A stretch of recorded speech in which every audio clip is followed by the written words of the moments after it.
I'm like, ah! This video is a long-term review of my Ready Welder.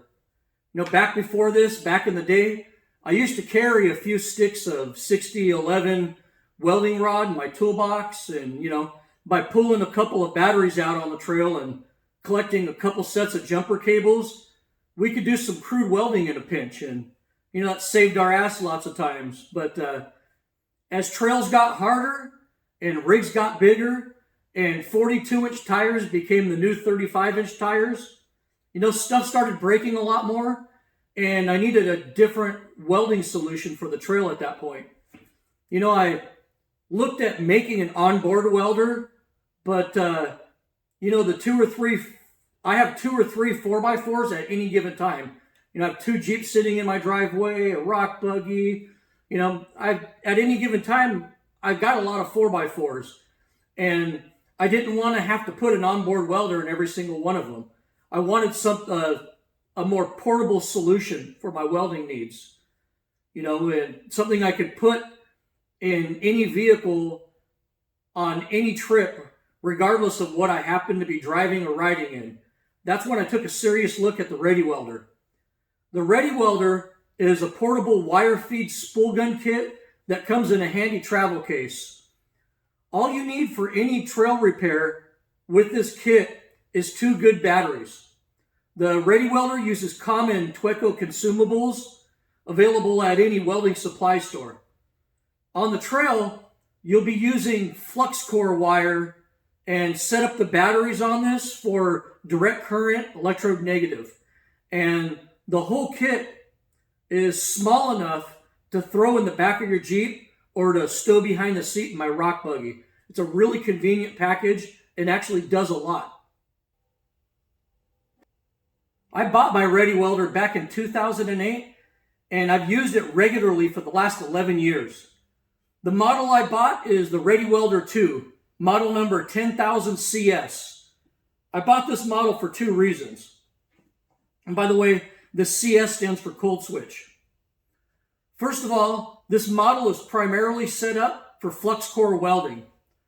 On the trail, you'll be welding in very exposed elements, and in the mountains and deserts in particular, it can be very windy. And flux core welding excels in these windy, bad environments.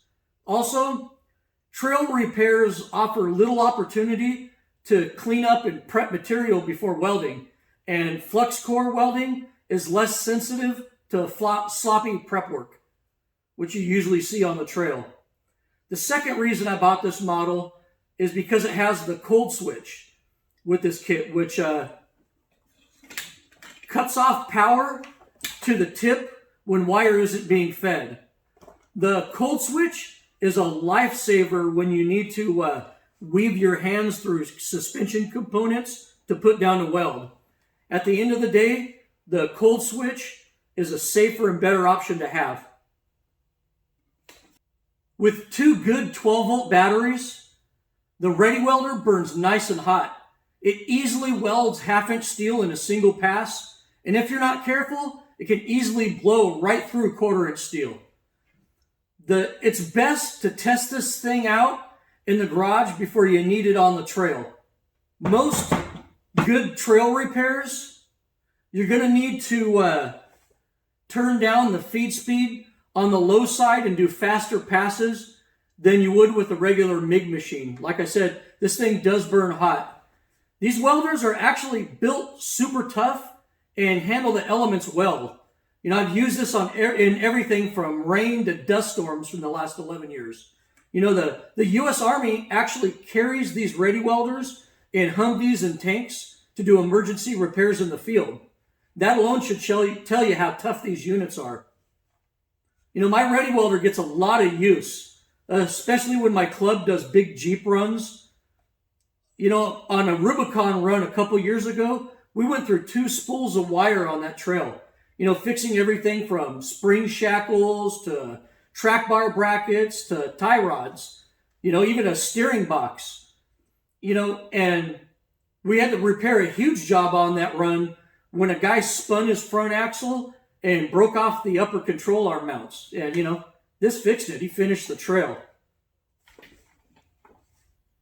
So everybody packs the Ready Welder kit a little differently, but here's what I pack in my kit.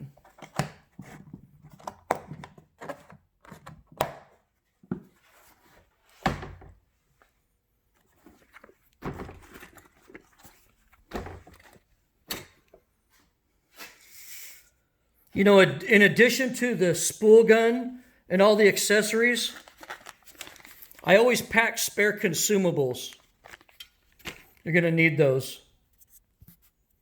Then I start off my kit by adding a good pair of welding gloves. You know, it absolutely sucks doing a big welding job on the trail without these. Trust me. Done a lot of welds with those cheap mechanics gloves before, and boy, my hands were tore up. Next, you're going to need some type of welding mask or eye protection when you weld. You know, you don't want to go old school and put on 3 sets of sunglasses while you burn your retinas and face. These portable welding hoods that you can get off of Amazon are super cheap and packed nice in this compact case. You know, this is a common welding hood sold on Amazon for about $30.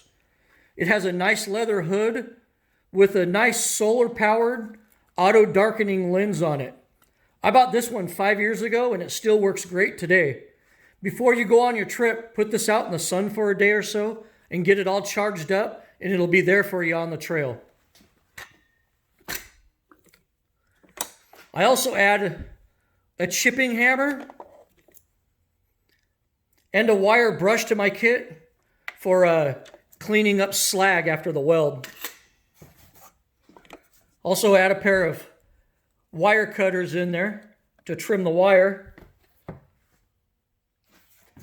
And one of the most important items in my kit is I carry some spare 1/8 inch and 1/4 inch thick steel bars with me. You know, I've used these on everything from frame and steering box repairs to building new mounts. Having spare pieces of steel around will end up saving your ass one day. Trust me.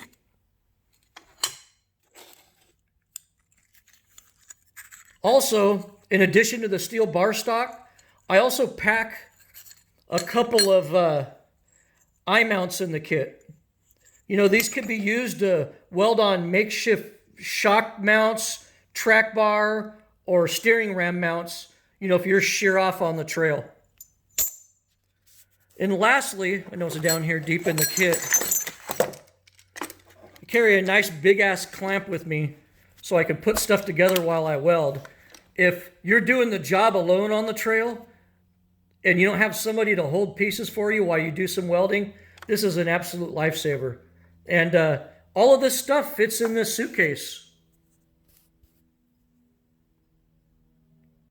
So after 11 years of hard use by myself and other members of my off-road group, the Ready Welder definitely gets a thumbs up from me. It's rugged, easy to use, and will pretty much handle any job in any condition. The only downside to the Ready Welder is that you must pull 2 batteries and set up the welder after you pull the batteries. You should never use this welder on batteries that are installed in the vehicle. Both batteries must be removed and set up near the work area.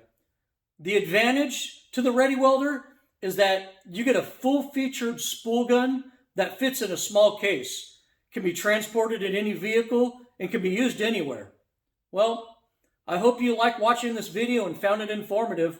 And as always, thanks for watching, and keep the rubber side down.